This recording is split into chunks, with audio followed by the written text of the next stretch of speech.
कुरुक्षेत्र के युद्ध स्थल में सैन्य निरीक्षण धृतराष्ट्र उवाच धर्मक्षेत्रे कुरुक्षेत्रे समवेता युयुत्सवः मामकाः पांडवाश्चैव किम कुर्वत संजय। एद धृतराष्ट्रः उवाच। राजा धृतराष्ट्र ने कहा, धर्म क्षेत्रे धर्मभूमि तीर्थस्थल में कुरुक्षेत्रे कुरुक्षेत्र नामक स्थान में समवेताः एकत्र युयुत्सवः युद्ध करने की इच्छा से माम का मेरे पक्ष पुत्रों पांडवाः पांडु के पुत्रों ने चे तथा एव निश्चय ही किम क्या अकुर्वत किया संजय हे संजय। धृतराष्ट्र ने कहा, हे संजय, धर्मभूमि कुरुक्षेत्र में युद्ध की इच्छा से एकत्र हुए मेरे तथा पांडु के पुत्रों ने क्या किया।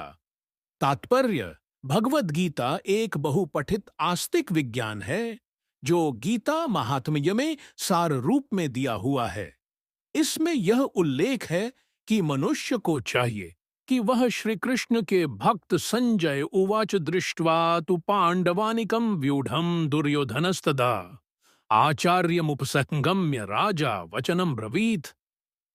दो की ऐते संजय उवाच, संजय ने कहा, दृष्टवा देख कर तू लेकिन पांडव अनीकम पांडवों की सेना को व्यूढ़म व्यूहरचना को दुर्योधन राजा दुर्योधन ने तदा उस समय आचार्यम शिक्षक गुरु के उपसंगम्य पास जाकर राजा राजा वचनम शब्द अब्रवीत कहा।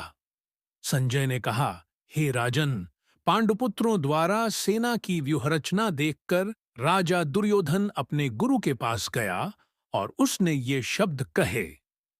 तात्पर्य, धृतराष्ट्र जन्म से अंधा था। दुर्भाग्यवश वह आध्यात्मिक दृष्टि से भी वंचित था।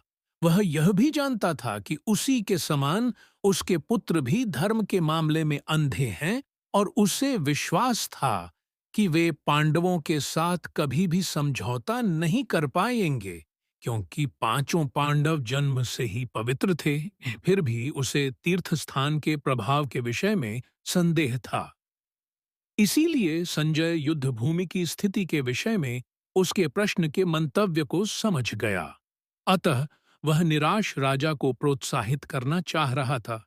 उसने उसे विश्वास दिलाया कि उसके पुत्र पवित्र स्थान के प्रभाव में आकर किसी प्रकार का समझौता करने नहीं जा रहे हैं।